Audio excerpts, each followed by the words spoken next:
Bisnis videografi apa yang paling enak? Gue sering banget dengar pertanyaan ini. Ada yang bilang wedding, ada yang bilang corporate videos, ada yang bilang content creator, ada juga yang pengen masuk ke film. Nah, menurut gue sebenarnya nggak ada jawaban yang benar atau salah. Karena menurut gue setiap industri itu punya kelebihan dan juga tantangannya masing-masing.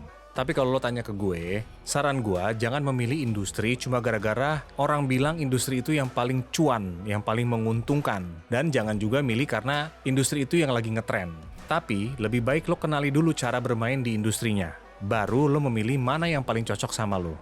Karena at the end of the day, begitu lo tentukan industri mana yang lo mau tekuni, lo akan menghabiskan waktu yang sangat lama sampai bertahun-tahun di industri itu. Jadi menurut gue yang paling penting bukan industri mana yang paling enak, tapi industri mana yang paling cocok buat lo. Nah, kalau gue sendiri, gue memilih untuk masuk ke dunia corporate videography. Bukan karena menurut gue itu yang paling enak, bukan juga karena itu yang paling cuan, tapi karena itu adalah industri yang paling gue kenal. Nah, sekarang lo jadi mengerti kan, kenapa sebagian besar konten-konten gue itu ngomongin corporate videography. Dan by the way, kita tuh belum pernah kenalan sebelumnya. Nama gue Stan, gue sudah 14 tahun di industri kreatif, dan 11 tahun terakhir di dunia video production. Dulu gue mulai karir kreatif gue kerja di I.O. Habis itu bikin I.O. sendiri, dan akhirnya masuk ke video production.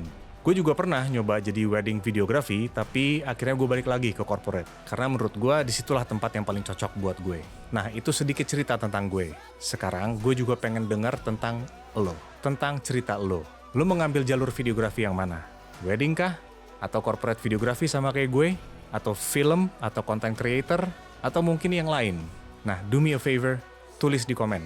Gue pasti baca satu persatu. Dan kalau selama ini lo perhatikan, gue selalu berusaha membalas semua komen satu persatu. Jadi kalau sempet, pasti gue reply. Karena memang gue pengen kenalan sama kalian. So, I'll see you.